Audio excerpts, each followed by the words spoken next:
We are very privileged, particularly those who are watching and those who will also watch the broadcast, to have the legendary His Excellency Ambassador Dr.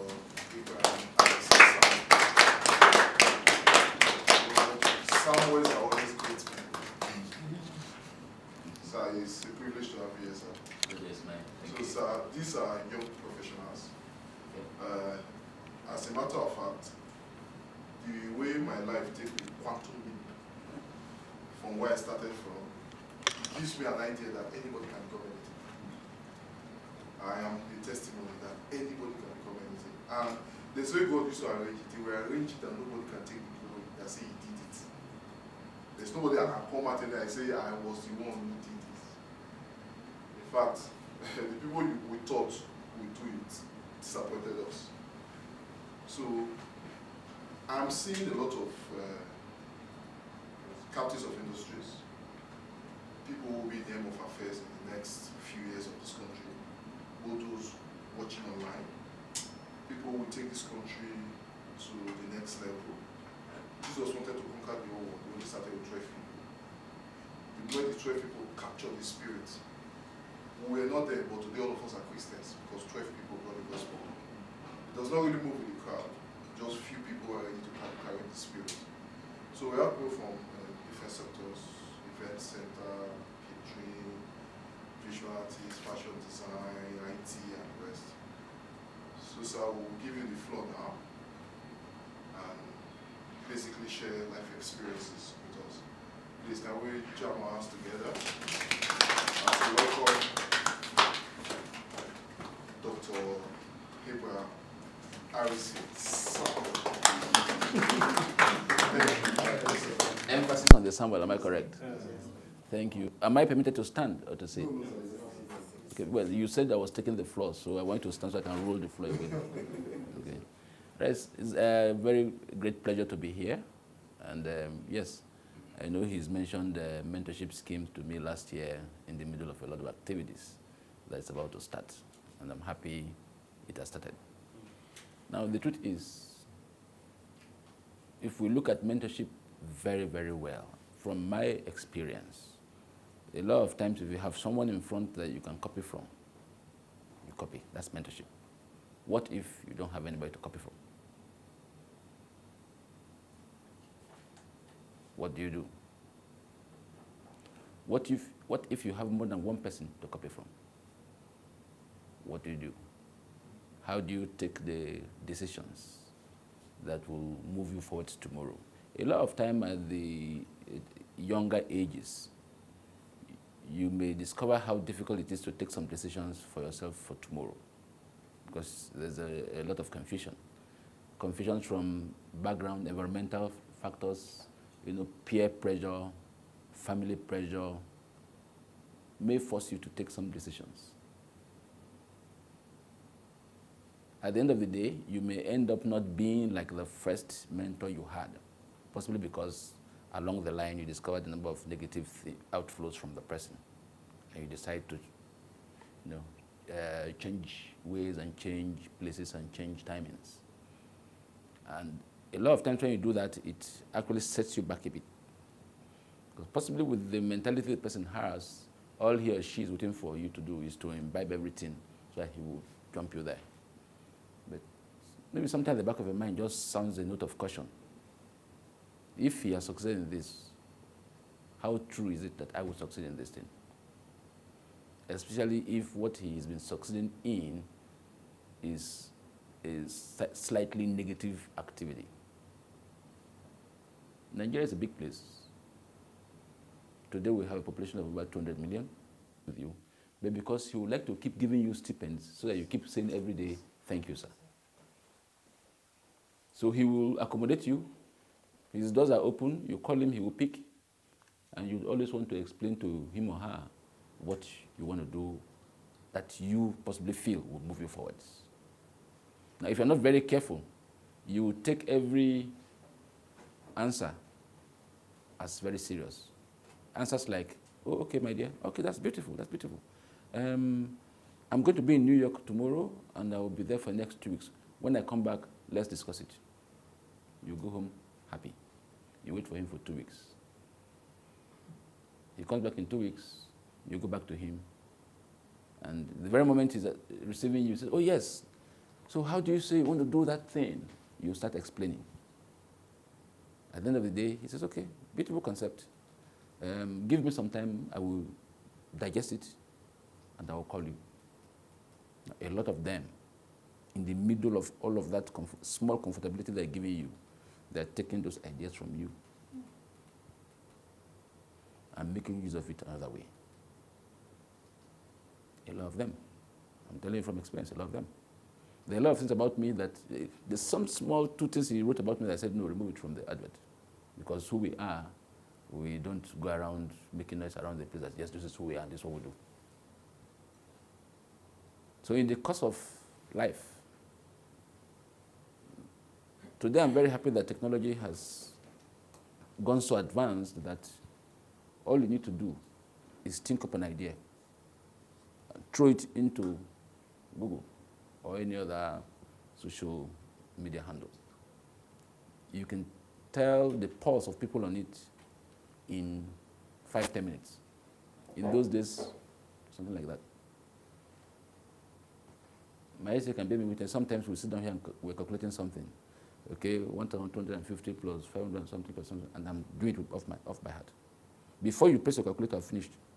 That's where we come from. We came from the time where there were no calculators, or calculators were not even allowed. Through secondary school, up to some stage in higher school, no calculators. You're plotting graph with broom.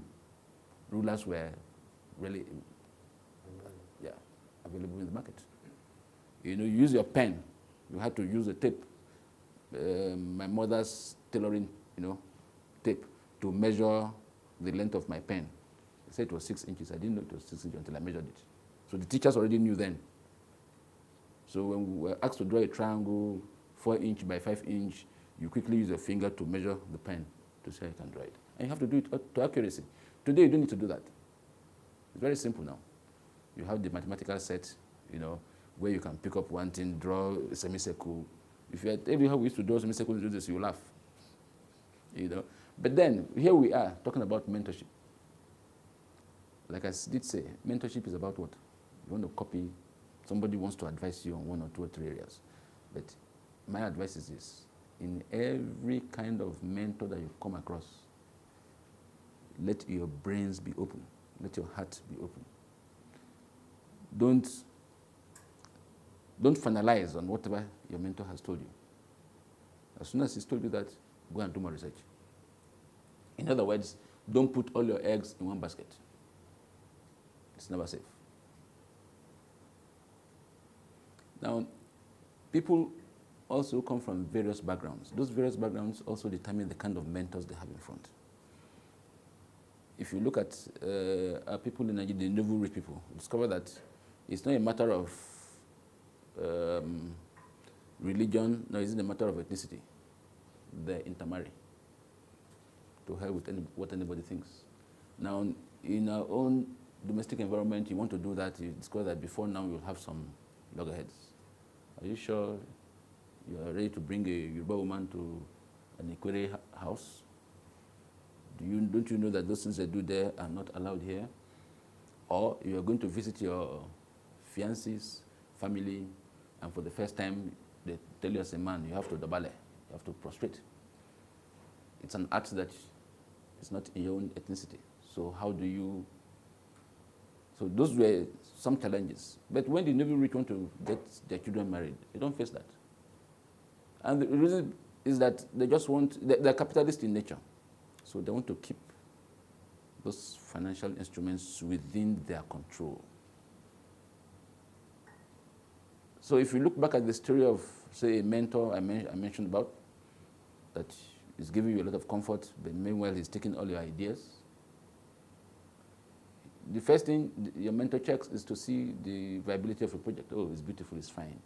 He arranges his people from the side to do it, because he's more interested in being a capitalist than interested in moving you forward.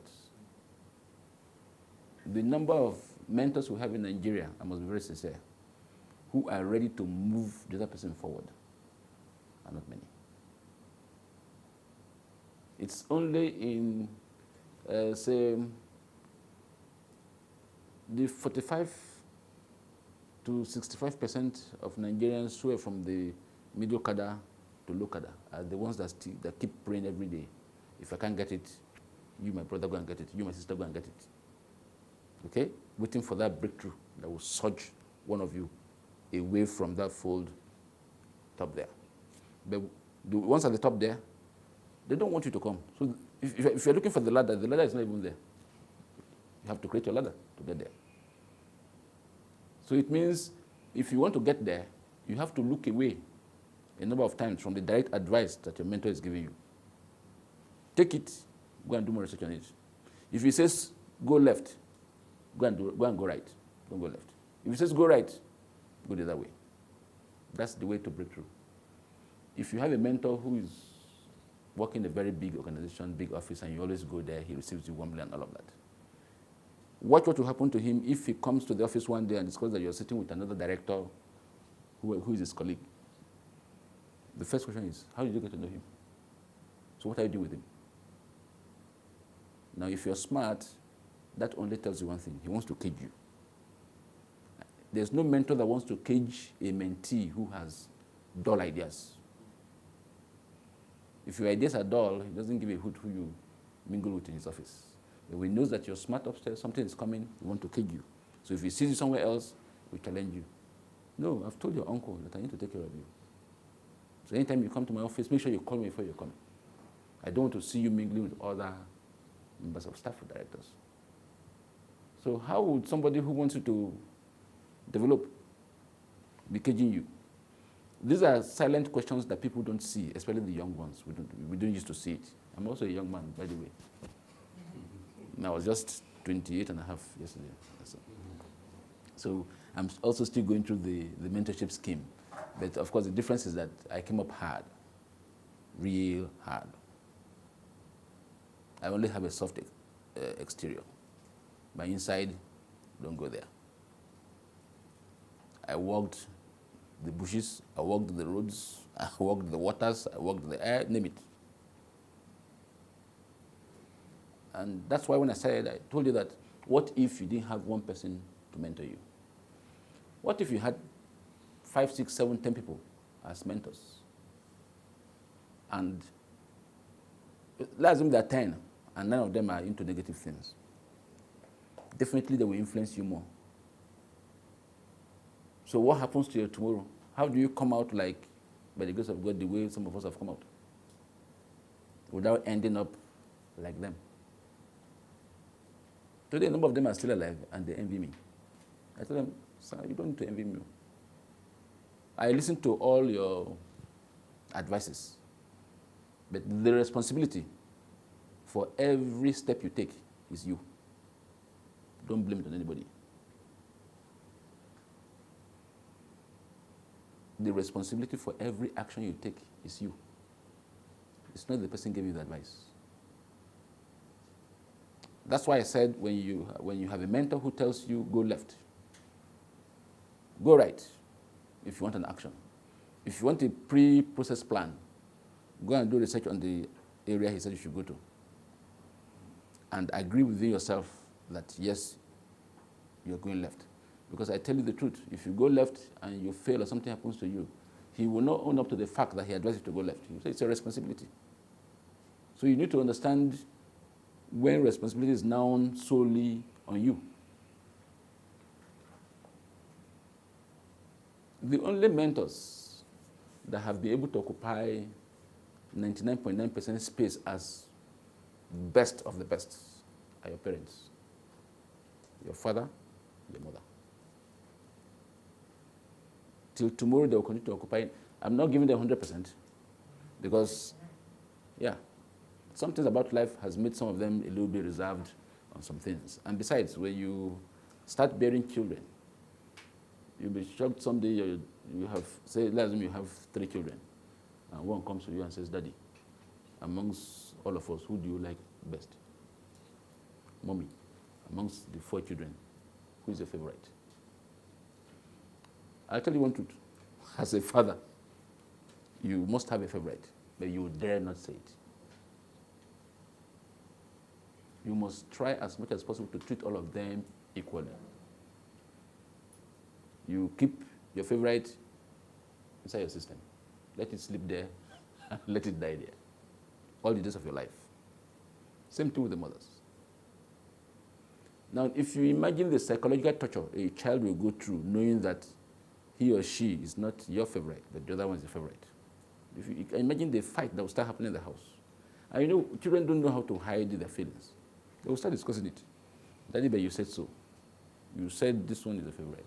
No, I was only joking. Oh, why did you say it? You must have been serious. Why do you treasure this one much more than us? They'll ask you dumb questions that you can't answer. But this, you see, let me also tell you the other side of it. You are not to blame for having one as a favorite. The genes of the mother and the father that forms the children come in various categories. Let's leave the fact that I said, yes, when the chromosomes meet, you have male, you have female. But even if you have 10 male, the 10 of them cannot be exactly alike. So there's also a percentage mixture. Possibly, first male has 10% of the mother, 90% of the father. Second one has 20% of the mother, 80% of the father. Like that, it mixes. So you cannot have, in fact, the truth is that there's no other you in life. You have a duplicate, I must be sincere. But do you know where your duplicate is? Who knows? Sorry? No, say something. We're supposed to make it interactive. Where do you think your duplicate is? I didn't hear you. What did she say? In your child. In the mirror. The duplicate is in heaven. When you die,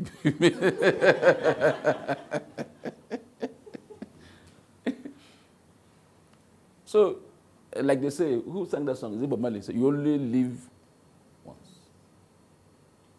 So in this time that looks long and it's also very short, you also need to make hay while the sun shines. But at the same time, you need to watch what advices you're getting from your mentors. That determines the speed and how effective the advices will be. Why God also allowed that to happen? Because a lot of things delayed at some point. Okay, let me go back a little bit to the other one. I know a lot of you want to ask that question, some questions on that later on. I was 15 years when I joined the army. And I was 18 years when I became an army officer. Can you imagine that?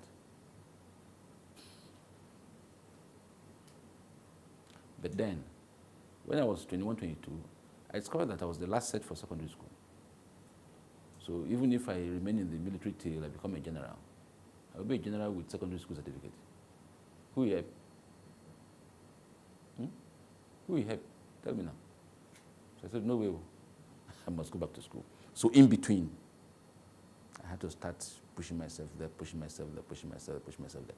I had to start asking for excuses to go do some activities that were not core military discipline, so that I would expose myself more to people, to life, people I never knew, people I could learn from, and a lot of times, if not because of my basic training, I was ending up in the hands of the wrong guys. I'm there for a good cause, but I end up with the wrong guys. So these same wrong guys are the ones that tell me, no, don't worry, don't worry, don't worry. He will take you to the next level.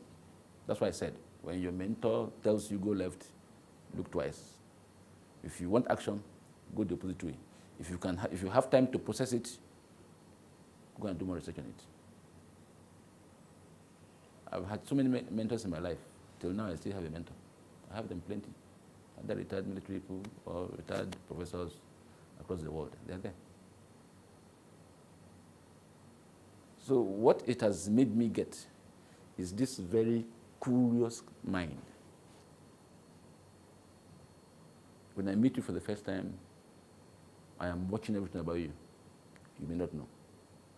You're talking, I'm listening to what you're saying, and I'm watching your eye movements, I'm watching how your ear, I'm watching if your head shakes, I'm watching your body movement.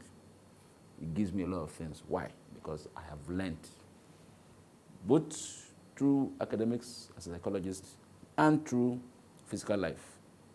That somebody can actually look at you in the face and tell you a 100% lie, and it will make you think and agree that it's true.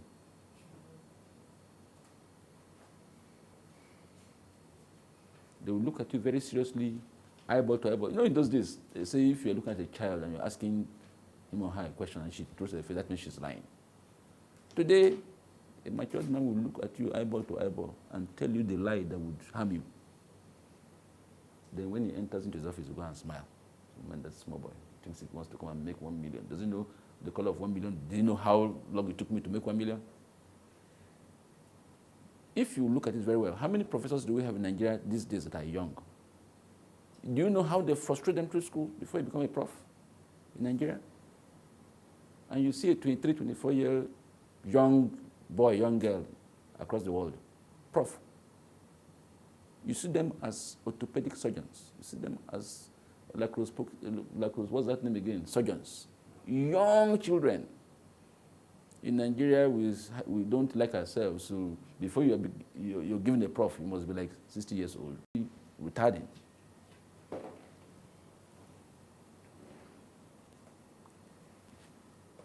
I like to sweat, thank you. How do you know I'm talking?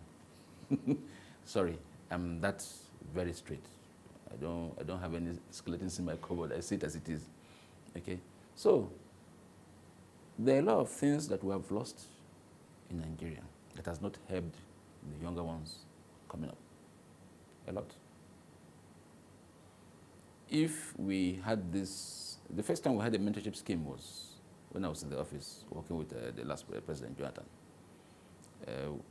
I had a friend of mine who liked this mentorship scheme so much that I created a desk, in fact, an office within my office for him.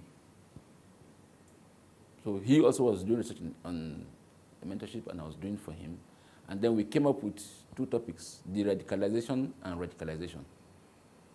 That was when, it was during Jonathan's regime that we started having this spate of insecurity in Nigeria. So the first thing we thought about was, okay, what is pushing the younger ones into this thing? Because most of the people who are joining Boko Haram and all of that are Nigerians. Why? What is pushing them? Okay, if we arrest them, can we de-radicalize them? First of all, something must have radicalized them that pushes them in there. Then when you hold them, how do we de-radicalize them? So we had to partner with the government in a lot of areas, security systems, the agencies in the government, to look at how we could quickly capture that. But that is coming from a very few people. Some of the people are very interested in the success of the negative things these young guys are doing. I'm sure we all heard about the bank robbery that took place in Uromi 2 days ago. It's bad. It's quite bad. Now, even if you want to blame it on the absence of mentorship, I would rather use the word, the absence of good mentors. There are a lot of people who would see the wrong thing, but that wrong thing will give them the very good step to climb up one ladder, and they will say, but it's wrong, I will take it. We have become very few in Nigeria. It's either you refuse to take it or you keep quiet and walk away. So mentorship is really, really, really needed now, but the crowd that could give you the good scheme are few. Very few. It's nice to have captains of industries come here, but we should also try and get captains of industries that you also have checked their background to know how they were able to get to where they are, as tough as it could have been. Because in that same industry, you have others who have into where they are. Plenty. We have a lot of people in the banking sector who started banking by doing 419. There are plenty. Never caught. Still successful out there. We have a lot of them who have done drugs. Never caught. How about the mentorship? How will he mentor you? He may tell you some good things about life and keep up the good work and all of that. But he will not be able to tell you, at this point I had to do this. So you go and do the same thing. Because people, like I said, people are waiting for somebody who will just take that leap into the sphere that will now support every other person. And it's difficult. Because those who are there have taken up all the ladders.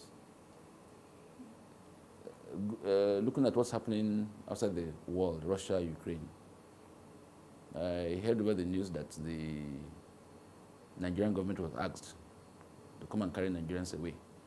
And they said somebody responded and said, no, Nigerians who are in Ukraine are safe. Excuse me. Even if you have taken care of that, can you imagine the minds and ears of millions of people hearing that? There's no way you can support that fact that everybody is safe. So you don't say it. Well, let me not digress into security matters. Let's do our mentorship thing. Okay, so I'm very happy to be here, and I want to let every one of us know that, like I said, it is good to have mentors. It's also good that no matter who your mentor is or are, keep doing background check on every advice your mentor gives you so that you don't make a mistake tomorrow. Okay? And like I also did say, the best mentors I've ever seen and still are right now are your parents, your father, your mother. I didn't call your uncle, I didn't call your auntie. You know why? Because they also have their own children. And we are in an environment, an African environment, where we know the interrelationships between your parents and your uncles and the entire family. I am not saying hate your family, not am I saying hate your uncle, but I'm saying in those things that you believe you want to do, the best persons to sit down with you and see you through, prayerfully and otherwise, your father, your mother. And if I'm going to end by a quotation from the Bible, I don't know where it is, so Pastor, tell me. It says, honor your father and your mother. Children should honor their father and their mother so that what? Their days on earth may be long. I think it's somewhere in Proverbs also. You know. So thank you so much. I think I've, how many minutes is that? Is that like up to 20 minutes? It's not like 50. So the reason we didn't have fixed 75 naira notes is because there was no original 75 naira notes. So if anybody wants to fake any amount of money, you can only fake either 1,000, 500, 200, because they were originals. So you have explained to us, and it is not new to us, about the dangers of having wrong mentors. Because there's something I've also learned over time, that anything that will destroy a system must be in the system. Yes. And that one is not the devil's strategy, it's actually God's strategy. Yeah. The devil only copied it. When he wanted to take Saul out, he found a way for a spirit to trouble Saul. The Bible said it was him, God, that sent evil spirit to trouble him. So that he can look for a musician who can play him to sleep. So that they now brought David, who is already anointed as a replacement, so that he can take him out. So he sees the workings of the palace and take him out. So I also feel it's actually God's strategy. Yeah. Yes, to bring people into a system, then also destroy the system. For instance, Moses destroyed Egypt and he grew up in Egypt. Yes, so it's part of that. So I want to ask, since we have wrong mentors, it is a pointer, already an indicator that they are very good mentors. So the question is, how are we going to identify the very good mentors going forward? What are their traits? What are their characteristics that we can identify that this person is actually a mentor? In addition to that, are you supposed to choose your mentors or they are sent to you? Okay, I'll answer that in more than two ways. First, if you look at the story of Moses very well, yes, the same Egypt that nearly killed him, he got into the hands of Pharaoh and he survived. Yet, he was the chosen one that led the people of Israel out of Egypt. Am I correct? Yes. So he refused to belong. But he was, let's assume, I don't know if I can use the word mentored. He was mentored in Pharaoh's house. So it's obvious that whatever it is they were telling him was not sinking, which is what I said before, that when you have a mentor that is away from your parents, when he says go left, check it very well. If you cannot check it very well, go right. So that mentality was already there. I don't know who this man is. I am wrong in this place. He cannot mentor me to become a prince. I will not forsake my own people. When we started this year, you were talking, before you talked about Samuel, you talked about your family and Samuel. Everybody wants to live to be what his or her father or mother had said. Am I correct? So that alone explains the reasons why they are 90%, not 99%, your best mentors. Now, in the course of life, you can actually decide to agree to choose a mentor. Most mentors don't come like mentors. They may come like casual friends. I mentioned before that you must continue your research methodology when you have people advising you one way or the other. Suddenly you realize that, okay, I sat with this man yesterday, sat with him last week, and we've met like 5-6 times, and everything he had said, you know what, why don't you try this? Has really worked. At that point, you can decide to adopt them as a mentor. For the other ones that want to show you that we have come to be your mentor, those are the ones that you need to do background check on, and you continually do it, especially when they are giving you some level of comfort or the other. That's self-imposed mentor. Yes, you don't insult them. They are there for a reason. And like you did say, yes, there are good mentors out there. These ones have shown themselves to be bad mentors. But you don't even label them bad mentors. Play with them, talk with them, laugh with them. Ask them those questions. You also have to be smart. This man will ask me to go right, and I know if I go right, I'm going to sink. So I will keep asking him questions, so he will keep telling me to go this way, so I will know that I won't go that way, I'll be going this way. It's part of the research you have to do and take up. I've answered your questions. You want to ask questions? Yes, please. I'm an IT consultant with my investment center. I could relate, I won't say 100%, but 70-80% with everything you said so far, because I grew up, my dad had trained us in the military, because he's retired as well. So I and my brother, my younger brother, is different from the rest of my siblings because of how he trained us from little. I don't have any other mentor aside your parents. So growing up, I've never really had a mentor. I had this experience some years back. There was a person I worked with, and he was a very bad person, to say, and it affected me a lot, because how we even met was because he's elderly, but we're birthday mates. So it was, oh, November 13, don't worry, come to my office. And when I started working, and when I started seeing some traits in him, it affected me, because I started feeling, it be that I have this trait too, and I've not discovered it yet. Could it be that I'm as wicked as this person?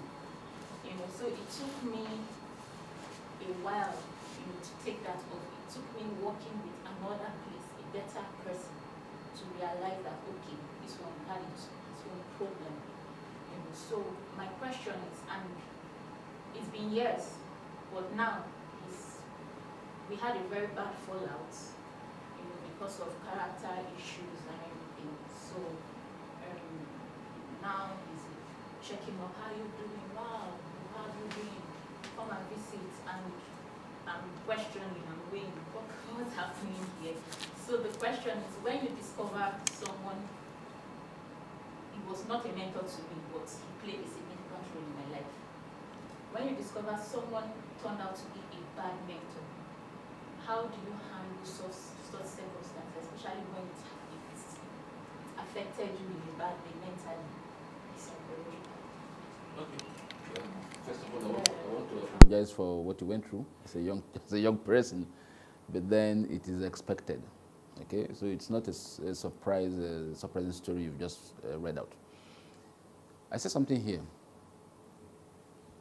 when I was answering Ambassador Mabon's question, that even when you know that your mentor is negative, okay, you keep it to yourself. If it's someone that you can, if it's somebody that you can still sit down with, but you already know that, okay, everything you say is negative, everything you want me to do is negative. But because you have plans to keep asking him or has some more advanced questions, every time the person says, no, go right, you know that automatically that you should go left. That's one. Two, you need to be able to learn. The art of control is not easy, but you need to be able to learn to control your inner mind, your emotions. because they play on that a lot. A wrong mentor plays with emotions like it's football, especially when he or she knows that once he catches you like this, oh. So the person you're talking about may suddenly feel that, oh, okay, maybe this guy felt too bad. Sorry, this lady felt too bad about what I did. Let me see how I can woo her again, but I'm sure there's somewhere I'm going to with this wooing. You need to be smarter than that step. That's why I said you have to constantly do a kind of research around and behind whoever. It's looking like a mentor, sounding like a mentor, do your research. Before you adopt, before you accept, before you self-impose on you, or before you agree to the one who is trying to impose his or herself on you, do your research. Don't ever let your guard down. Okay? Thank you. Yes, ma'am? Good evening. I'm Helen Adi, a fashion designer and industrial designer. I have a question. Please. There are some people that grew up without their parents. Maybe, for instance, your dad abandoned you guys when you were quite young, grew up. Because you said here that your best mentors are your parents. They grew up without their dad, and their mother took over the responsibility and all those things. And you have, for instance, like a guy that needs a fatherly advice. The father is there. Is he still the mentor? Can he still be called a mentor to that child? Okay. Is that all? Is that all the question? Yes, sir. From the time that the father abandons the children, he ceases to be the number one mentor. The mother takes over that role. And if you look at it very well, experience of life, the mother would also have one or two people around her as, the people that stay around the mothers to strengthen them, encourage them, automatically also become parts mentees to the mother and the children. Some of them may even do that with a perceived wrong motion towards time, but time takes care of a lot of those things. Okay? So at the moment, as a parent, you abandon your direct responsibility, you cease to be a mentor.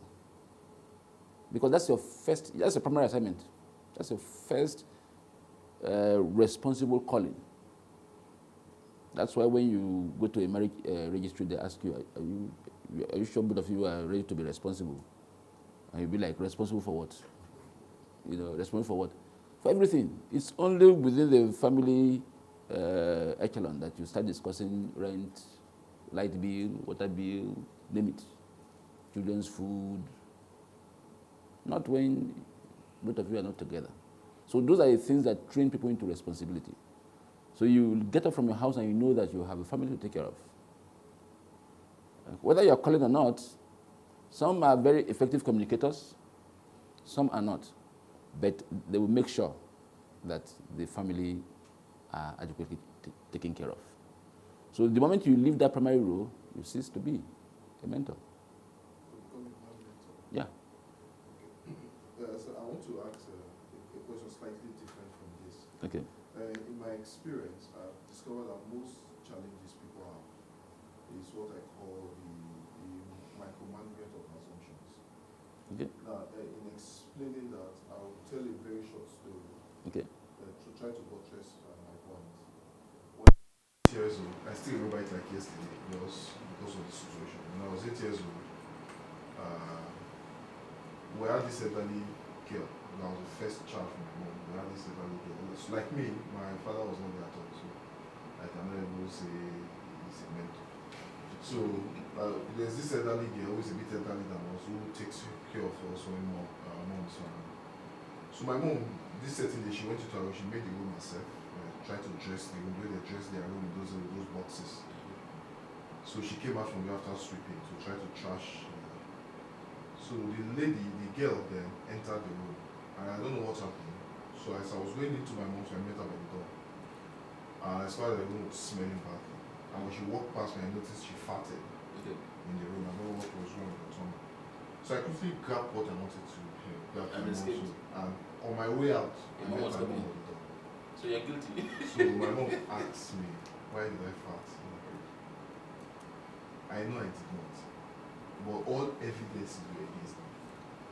And I remember I stood and said I did not. And it was terrible because she said to me, it was not because I farted. That's why she's angry. Because you're lying. I'm looking at her to lie.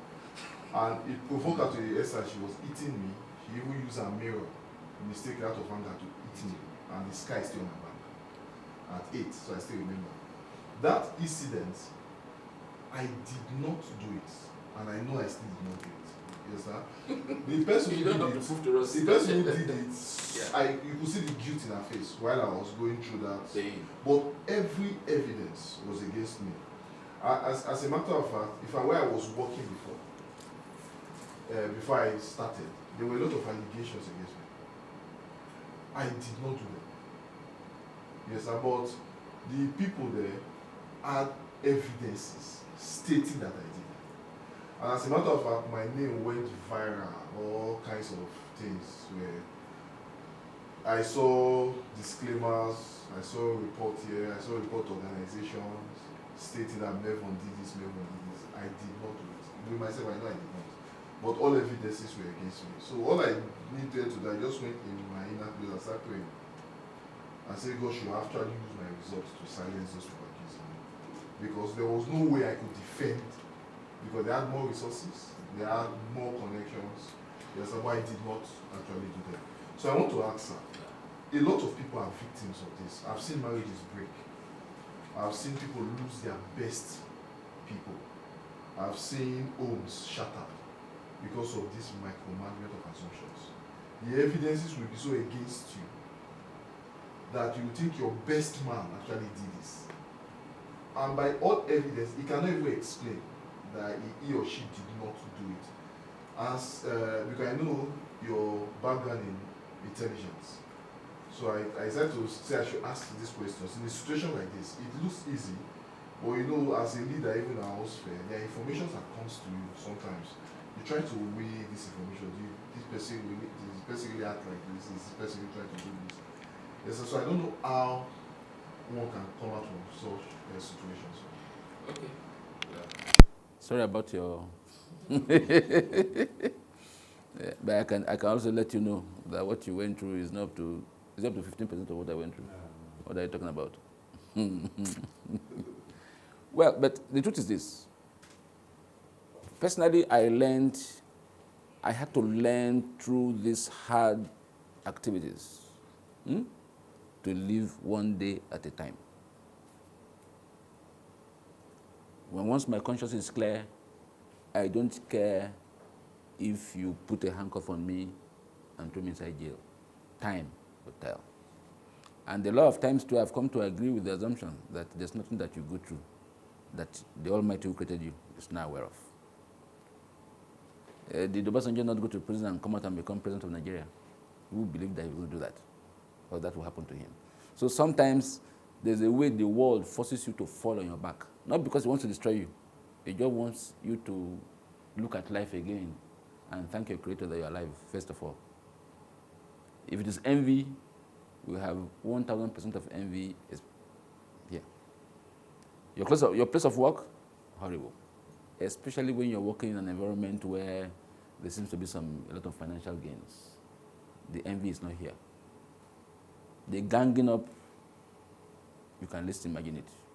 They will plan it from scratch to finish and make sure you fall in at the middle and you go in for it. Not once, not twice, not. You're talking about you being envied. But how many times did I attempt to assassinate me in my country? How many times? Take him out. Take him out. And they will try to take me out. And they will come back and do what? Beg for what? Forgiveness. I said, forgive you. The ones that refuse to come, you suddenly hear one day, oh, they say this man is dead. Oh, this man is dead. Oh. Yes, there's a supernatural activity around every human ever created. And the earlier you also understand that dimension of you, the better it is. Because that is where your strength will come from. When I mean supernatural, it is not about religion. First of all, know that a God created you. Know that the God that created you did not create the earth alone. Do you know how many galaxies we have in this system? Do you know how many things we have? Do you know how many? And one God created this thing? And then that you are opportune to have been reading the Bible. It says to you, Isaiah somewhere, say, I have you inscribed in the palms of my hand. Who the hell will come and hit you? That's for me that's reading the Bible. But you also have, I know you also have such strong quotations about the Creator and humans in Islam, in Judaism, and I've read all of that. Now, but even religion that we use as a form of spiritual development today has also turned around to be a tool to be used against humanity. So we must open our eyes to a lot of these supernatural things. I've told you before, if men of God will tell you the truth about yourself and teach you to access God on your own every day, there will be no offering and there will be no tithe. So nobody will go to church. I'm telling you. Let me give you one example. There's a part of the Bible that says faith cometh by hearing. And hearing what? Good. Now, when did Christianity start? Did Christianity start when God created the heavens and the earth? It started way forward. Okay, so the people that died before Christianity started, that there was no religion, how is God going to judge them? You say, okay, well, that one now God no. Abi? But we also know, the Bible says that He loves us beyond how we even love ourselves. That if the birds of the air can go around without famine and looking for food, so how much more you, Son of Man?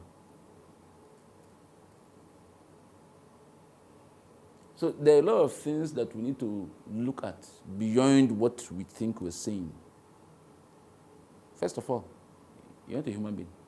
You're a spiritual being in human kissing. So you must go back to that spiritualism and try to understand how the spirit works. Everything we're doing in life is how the human being works. How about how the spirit works? Have you spent 1 hour before in your life? How does the spirit work? What am I supposed to do to nourish the spirit? Christianity has made us know that how to strengthen the spirit is by speaking in tongues and praising God. No. There's a book called Zohar. Read about the Zohar? Written in Aramaic. Aramaic is the original Israeli language. It's like this. The major volume, which is like the Bible, is as big as this, as long as this. The Zohar has been interpreted like this. So you can imagine it's either you try to go and read the only volume that's like this, or you go and try to read the English version that's like this. But now let me tell you the surprising thing. That one that is written in Aramaic has the context written in Aramaic and interpreted in English. Why? So that if you say you want to go and you want to look for a portion that talks about how to increase your faith, or you have marital issues, you want to go and you want to go to the Word of God to. So it says go to page so to page so. And the instruction says that when you get to those portions, you should glance through. You are glancing through a writing that you don't understand. But it says the Spirit of God will minister the result unto you. Just glance through. How do we compare that to a Bible that says faith cometh by hearing and hearing the Word of God? You have to read every day. Can you compare that? Can you see the dichotomy between spiritual development that humans have caused for us? Of course, my parents were Muslims. I became a Christian. I didn't stop there. I went into all of them. At some point, I used to sit down in Rosicrucian Order, Amok in Calabar. They thought I was a member. To listen to them and hear what they say. And go back and ask myself, okay, God, where are you? These ones that they're saying, is it true? It's not true. And do your research. It got to a point I also dabbled into, I had one book called the Book of Psychic Knowledge. It's no longer in the system. I've been looking for it for like 10 years now. I can't find it. But in those days, I'm talking about 1981, 82, 83, it was a small book, fine book. The first time I read it, the time I got to chapter 2, you were telling me how to, by looking at this bottle, raise the bottle from the table. I started practicing it. At some point, I could do it. After a while, I thought to myself, but this thing you're doing, do you need it for your spiritual development? Are you a magician? So I left it. So what I'm trying to say is that God actually allowed me to go through all those things to make me a better person. And that's why I said, if you have 10, 20 mentors, check them very well. Okay? Don't copy the wrong ones. They may teach you one or two things. They don't copy. Keep staying on the lane that you think is the correct one. That's some of it. It's unfortunate. But yes, these things that you're talking about, people go through them every day. Some people actually even get killed within it. No place for retrogression. Dead. While some other ones are so hardened that they try to kill them, it's not possible. Say, okay, leave him alone. Try first time, second time, third time, say, leave him alone. Well, they don't know where the cover is coming from. So, as mentees, you also need to mentor yourself on the spiritual plane. Move into cloud 12. Is it cloud 12? I don't know. Move into a cloud. Move into somewhere where you know that, by the grace of God, this place I'm standing, it's not by any babalawo or anything. No matter where you're throwing it from, it's not going to get me. But it is all a concept of the mind. You have to believe it, you have to know it. And how do you start believing it and knowing it? You have to go back to your spiritual development. You have to go back to the fact that, yes, there's a spiritual being that created you. In the middle of the entire universe. What's the population of the world today? 7 billion. Good. That's only for Earth. How about the animals? Up to mosquitoes, up to the ones that you can't see. Is there in all the... Not 7 billion, didn't count mad people. And it wasn't like 10,000 mad people. Okay. Only. Now, in all of this creation within the earth, both the ones your eyes can see and the ones your eyes cannot see, is there anyone that man has been able to produce? No, please tell me. Can we produce a leaf? This leaf that you cut outside now, we trim it and throw it away. Have we produced it? So, in other words, it means that man, in all his educational, technological advancement, is yet to produce one living thing that God did. Either the one that we see or the one that we don't see. So when you know that one, it also makes you fear your spiritual father. And he's there every day. This place now, we're very happy that you see how spit and span it is thanks to this young lady here. There's no mosquito. But the place you go to now, you see mosquitoes and you kill it. That one is dead. But before that one falls to the ground, you see another 30. If you kill all of them there, you come back tomorrow, you still see mosquitoes there. So what gives? Oh, you think that because America is not treating malaria means that there's no mosquitoes there? No. What they have been able to solve is that germ-carrying thing that causes the malaria. In France, mosquito carried me from my bed. That's how giant they are in America. France. Yes, they carried you. Gigantic ones. But if they bite you, there's no malaria. So we have all these things there.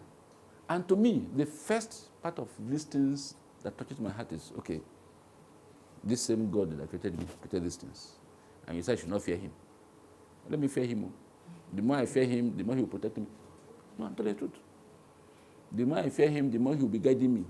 So even when the world forces me to fall, I have a motto. Nothing keeps me down. I've had that for the last 40 years. Sorry, in case there's anybody here who's not to 40. Yeah, oh, no, that was... Okay, sir. I was... I have a question, sir. Yes, please. I want to know the difference between a role model and a mentor. Okay. Secondly, Okay. can a mentorship be only on physical contact or be following somebody's lifestyle that is not within your birth? Can that still be a mentorship? Well, Because when we are coming up, there are people who follow their lifestyle agreed. and they change their life. Because when I was coming up in secondary school, I followed Tupac so much through movies and other things. That you became a Tupac. So I don't know whether that can be called a mentorship. That is an adopted mentorship scheme that you did for yourself. You affected But when he started by asking the questions, he said something about you can be imposed upon, and you can also impose upon yourself a mentor. It's up to you. But like I did say, in everything you want to do, look at the left, look at the right. Always do the right one, because that is the one that will preserve you for tomorrow. And like I also did say, the mentors you may have, you may not know that they don't want your advancement. So anytime you tell them of beautiful ideas, they will tell you, yes, go and do this. If you can't do a research, do the opposite. If you can do a research, go back and look at what he has said you should do. How do you do the research? You can decide to look for other people and discuss the same thing with and hear what they say. You see the differences in opinion. Okay? Now, you talk about a role model and a mentor. Tupac was not a mentor. Tupac was a role model. You liked his way of singing and all of that, and you felt that you can rap and you started rapping. That's not mentorship. Mentorship is teaching you the art of living, trying to make you relevant to life. In a positive way, it can also be negative. So what we're here discussing is not allowing the negative mentorship to fall on us. Okay, so those are the difference between a role model. Now, you can get a role model at any point in your life. You can decide to have a role model. But if you're going to have a mentor is supposed to teach you newer skills, something new that will advance you, advance your lifestyle, advance your living, make you more, glamorous, let me use the word, in life. Excuse sir. Yes, sir. Can mentorship only be positive? Because No, I just said it now. I said you can have negative mentorship. But what we're trying to do is to not allow mentorship to be negative. That's why I said, when somebody gives you a level of advice or something in terms of like a mentor, go back and do more research on it. Okay? Go back and do more research. Everything, see, you have a left hand, you have a right hand. So you have good people, you have bad people. Yes. There are people that will come, let's say, you're an arm robber now, Yes. and you are raising a kid to be an arm robber. Yes. That's a mentorship. Of And course. the kid is not coming because he wants it in a positive way. That's what really he wants to be. He wants to be an arm robber. Okay. No. Let me help there. As at that point where the Baba Amraba is trying to impart Amraba skills to the child, possibly the child is not up to the age of deciding either to accept or reject. So if the child grows up being an Amraba, it gets to a point where he also, remember that he will not always be under his father's skills every day. He will also start having his own peers around him, friends around him. And first of all, he stays with his classmates in school, and he hears about how they condemn Amrabas. It begins to enter his psyche. The father is not there. He begins to hear the negative stories about Amrabas and how they terrorize people. Possibly in one of the stories they may be saying on a particular day, he was actually in the team that went. Those things start impacting on the child's psyche. So that comes under peer pressure. Okay, I mentioned peer pressure, I mentioned environmental pressure. Where you are also has a way of changing your mindset towards a kind of activity. Especially if the mindset you had was negative. Okay, so same thing with the child now. He gets to the age of 10, 11, 12, and everybody is condemning Amrabas. This time he can read and write, but he still can carry guns. And he sees on television every day, police, Amrabas being killed, arrested. It will start entering his head. You have hardened ones at that point who believe that, oh, look, what the heck, I didn't go to school. Let me do it all the way. What they do is they go and tell the police, say, no, we have surrendered. Let us be your informant. They use that to pick people. But just like I said, their time is still also very short. Yes, sir? My name is Church. Church? Yes, sir. Okay. Ecclesia. I'm also, Sorry, are you mosque? No, I'm just... I'm also an IT consultant with Bible Investment. And also You're a night consultant? IT consultant. Okay, sorry. Also trained as a close protection officer. Close protection officer. Yes. Okay, so I wanted to ask a question. How I even got into the entire thing was where I stayed with my aunt. There was this man, he worked with the SSS or so, but he trained most of the security operatives in the villa. And then he said he liked my height, and then that I think he thinks I can actually do something around that. And then he started training me on kickboxing, and said he would find a way to refer me to train properly.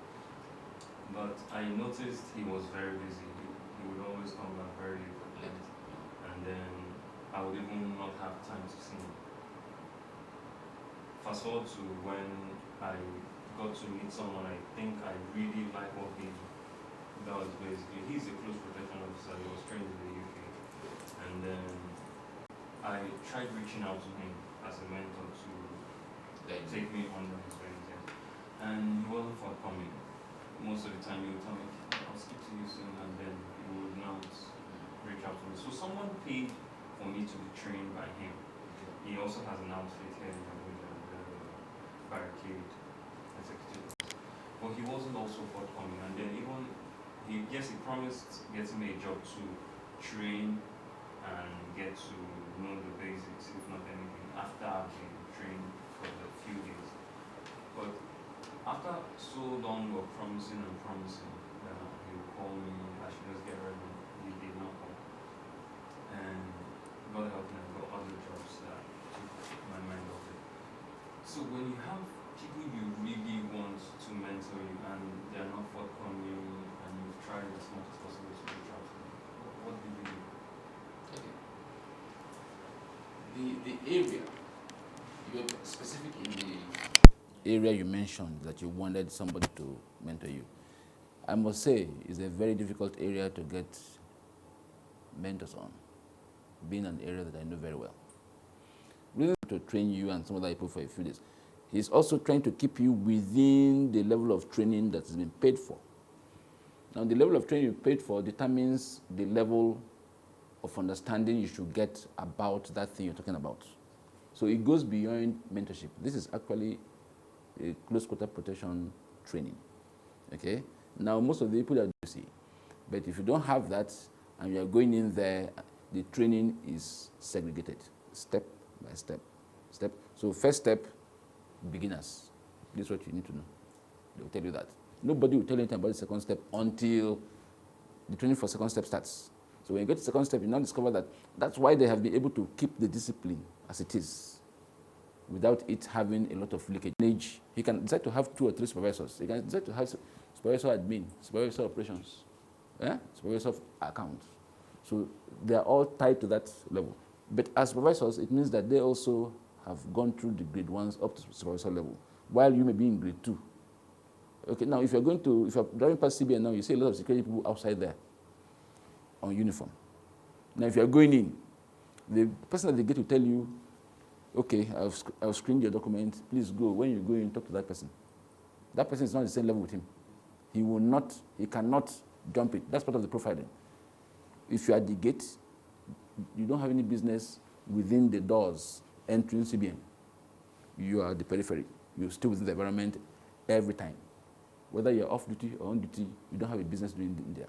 Now, if you are inside and you are a checker, okay, scanning ID cards, confirming calls and all of that, you stay there. You don't have any business escorting somebody from there to any floor. The floor security is also different. And the floor security is actually higher than the guy on the floor. But the floor security will also not call you on the floor and say, allow that man to come in. No. You must do your job to make sure that man has been cleared to come in. So, in as much as each level empties to the other one, but each level is also distinct from the other one. And that is always maintained. If you don't, the day you lose 1 second of that, the entire CBN can crash. So we have a code.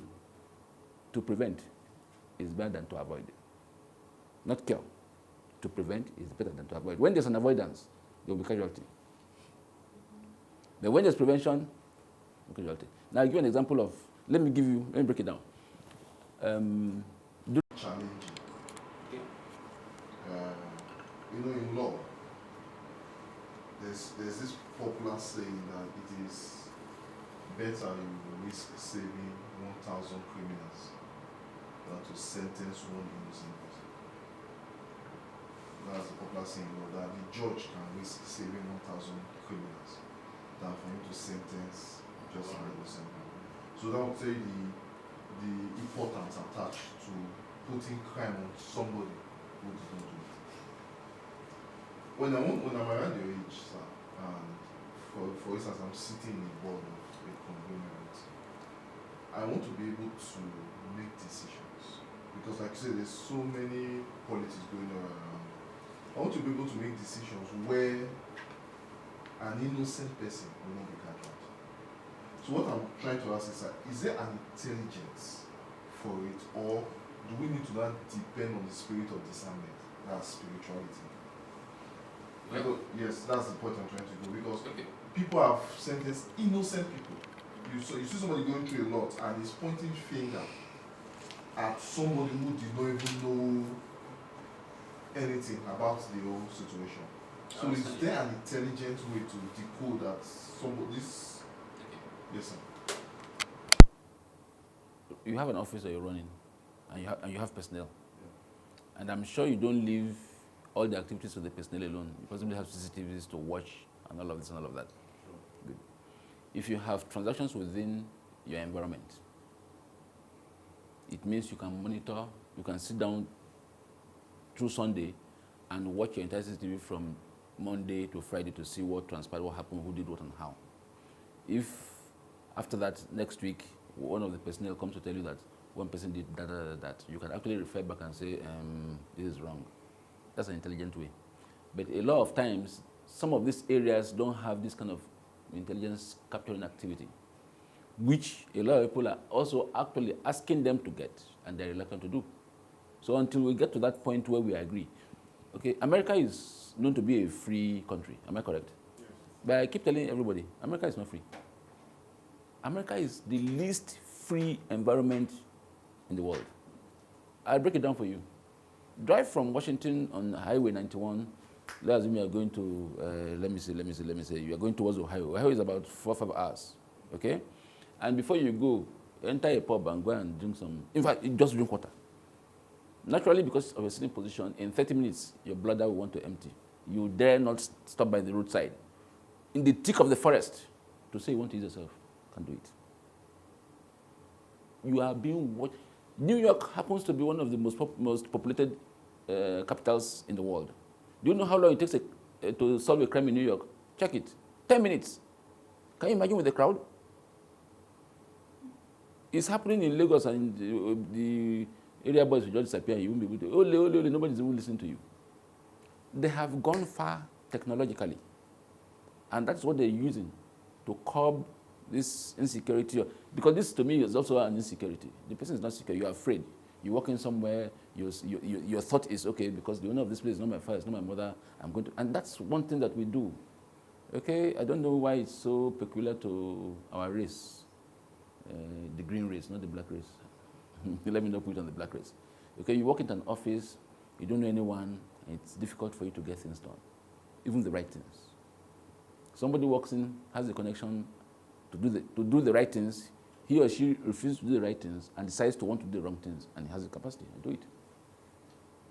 So yes, there's an intelligent way to do it, but we also need to climb up to that level where we can have those things installed to checkmate a lot of these things. Outside that, young people will still keep going through, not only young people, elderly people go through it also.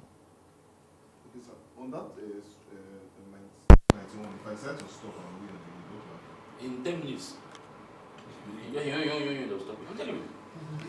Bet, come to think of it, if you drive 1 hour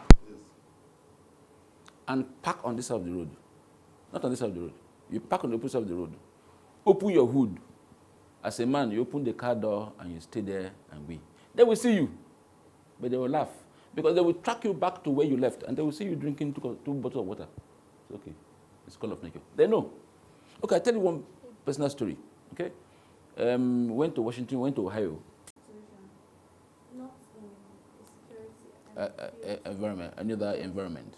Like, how do you keep up with a good relationship with the person, even though you cannot be speaking with the person every day, or like, how would you make the person know that even in the nearest future, I'm still ready to learn from you? Okay, let me help a little bit. Use that even answer his question very well. What you're asking the man to do for you was that's skill acquisition. You wanted him to train you on a particular art, which you know he has a background on. If you see him as a mentor, he would actually sit down with you to tell you a lot of stories about security, what you're involved in, and give you the guides. That is, like I said, mentorship is about making you live a better life for tomorrow, giving you the experience that you have not experienced yet. Okay, that's mentorship. Okay, now you also have somebody. You know, he mentioned something about a role model. So because you like security and you saw him as a security personnel, well-trained, worked with the government, he's actually like a role model. You'd like to fit into those fields. Possibly by the time you go for your second training in security, CQC, you may also be looking at, okay, how do I get enlisted in this place?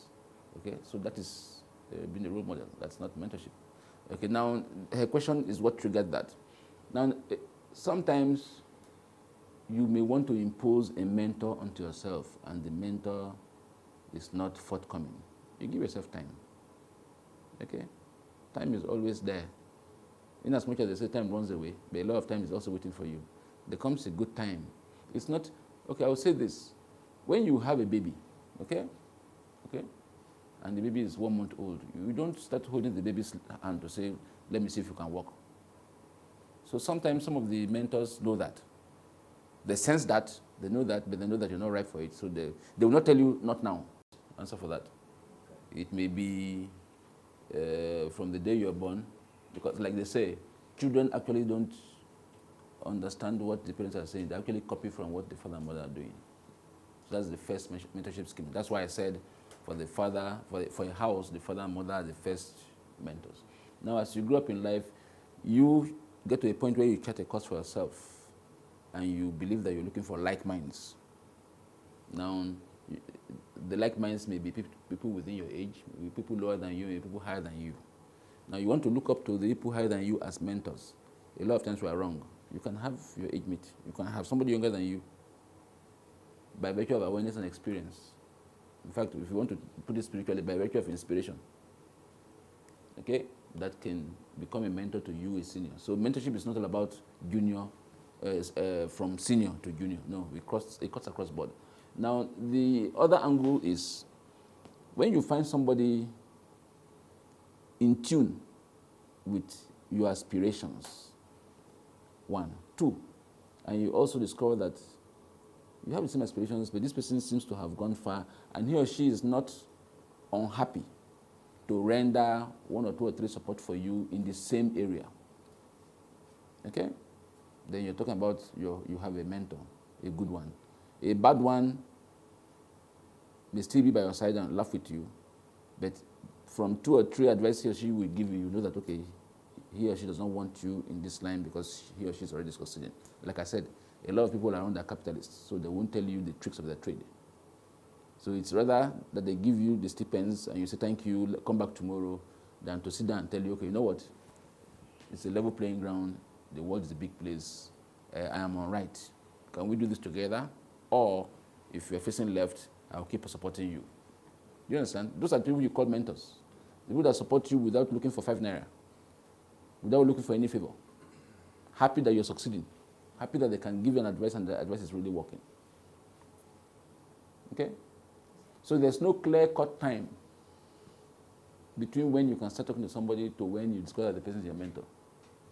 Okay? It depends on how long you guys spend together, quality time, how often, where you get involved in, you understand? So there's no clear-cut time. Okay, as a way of the closing questions, Yes, sir. You have actually spent quite a time with us. I want to ask to know how you became a multilinguistic. And at what age? If I could still catch up, I would like to be same. But if I can't, I want to know the tricks you use so I can train my kids to also catch up and people under me. Because I know it has given you a lot of advantage in the global stage because you are multilingual. So I want to know how, if I can still catch up, I would like to do everything possible to be a global citizen by becoming multilingual. But if I can't, I would like to train people under me to be so. Okay, I think my basic concept is that I get interested in everything I want to do. So I think that covers the entirety. I'm interested in. Okay? I have met you now. If I have another opportunity to meet you, something inside me will say, get to know him more. Okay? I've met you now. If I meet you tomorrow, somewhere, somehow, I'll say, I will want to engage you. I have that passion for interest. It drives a lot of things about me. So if I come to an environment and I discover that the only way I can communicate is by using your sign language, of course I have to use the sign language because I want to communicate. So interest is key. About age, I'm not too sure. I know I started speaking a number of languages before I was 18, 19, 20. You know, by virtue of living here, there, 1 month, there, 3 months, there, 5 months, there, 1 year, there, like that, you know. But even right now, okay, I speak, my father-in-law refuses to speak English with me a lot of times. He wants to speak in Danish. So when he speaks in Danish, I'll just record it and I'll check what it means. The next time I'm talking to him, I will throw it back at him. So with that, like I said, interest. If you're not interested, your mind will not open up. If you're interested in anything, check it. Once you have an interest somewhere, you have attention for it. Your mind opens up to that activity. So first thing is interest. If you're not interested, it won't flow. I want to also thank God for the fact that sometimes I ask myself, okay, so how come? You wake up every morning, you're very strong, you can do a lot of things, and you move around as if you're a young guy. But I think I had some very deep, basic trainings when I was young. I was 17 when I became a black belt in martial arts. I was 18 when I had a black belt in Aikido, Taekwondo, Jiu-Jitsu, and a diagram fighting. So I represented Nigeria in martial arts as a light heavyweight champion, West Africa. So and I played football a lot. My last assignment was Calabar Rovers in those days before I left. I had a knee surgery, and so I left football, but I continued in martial arts. And it helped me in a lot of things. It made me achieve, first of all, my peace of mind. I know I had peace of mind before, but it became lower. For example, if I'm somewhere and somebody looks for my trouble, just merely looking at you, I know where to touch in your body and you are dead. If this hand is coming forward, I know what to do to that hand is paralyzed for life or broken or something. If it's your leg I want to touch, I know where to touch, and you just kneel down here for the next 30 minutes, you won't get up. So all those things. Then I had to ask myself, am I a killer? Am I here to come and dismember people? So rather, what happens that once you touch a nerve, I smile, I just walk away. That's why when I said I have a very soft exterior, but don't go inside there, you know. So maybe the trainings have helped, but these days I don't do too much of that. Of course, no, it's an art, so once you know it, it stays in you. You know. So but these days I just want to enjoy myself. I drink a lot of liquor, smoke cigar, and go home. Yeah, but even with that, a lot of people don't believe that I do those things. Yes, I do.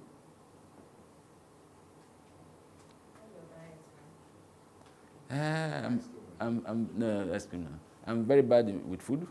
You know, a lot of times I have to be literally forced. I can actually wake up in the morning and stay hungry till 12:01 and start with a bottle of beer and drink and smoke cigar and drink spirit. I can combine, and nothing happens. So I keep telling people my system is different. So don't try to emulate some. Like I said, negative mentorship. This was a negative mentorship. So don't go. Don't go there.